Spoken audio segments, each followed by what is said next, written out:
আমাদের ক্যাপ্টেন কুল শান্ত পুরো বিপিএল সিজনে একটি ছক্কা মারতে পারে না, অথচ ভারতের 14 বছর বয়সী বৈভব সূর্যবংশী 11টা ছক্কা মেরে 35 ওভারে সেঞ্চুরি করে। 2025 সালের 19 এপ্রিল 14 বছর 23 দিনে তিনি রাজস্থানের রয়্যালসের হয়ে আইপিএলে অভিষেক করেন। আইপিএলের ইতিহাস সবচেয়ে কম বয়সী খেলোয়াড় হিসেবে 2025 সালের 28 এপ্রিল তিনি গুজরাট টাইটান্সের বিপক্ষে মাত্র 35 বলে 101 রান করে আইপিএলের ইতিহাসে দ্বিতীয় দ্রুততম সেঞ্চুরি করেন।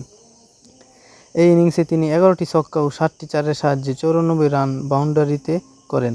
আইপিএলে সবচেয়ে কম বয়সে সেঞ্চুরি, আইপিএলে সবচেয়ে দ্রুততম সেঞ্চুরি, আইপিএলে এক ইনিংসে সবচেয়ে বেশি ছক্কা 11টি মারার রেকর্ড করছে বৈভব সূর্যবংশী। আইপিএলে সবচেয়ে কম বয়সে 50 করার রেকর্ডও তার দখলে।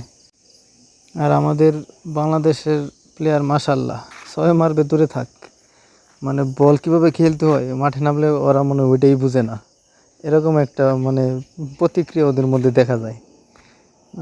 বাংলাদেশের ক্রিকেটটার একবারে ছেলে খেলা বানায় দিছে আর কি।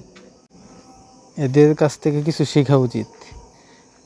বাংলাদেশের ক্রিকেটারদের দরকার যে ওই 14 বছর বয়সী বাচ্চার কাছে যাইয়া ক্রিকেট খেলা শিখতে, তোরা শিখ ওখান থেকে, তারা নিজেরা তো পারছি না, ওর কাছ থেকে শিখ, তাও যদি কিছু করতে পারস।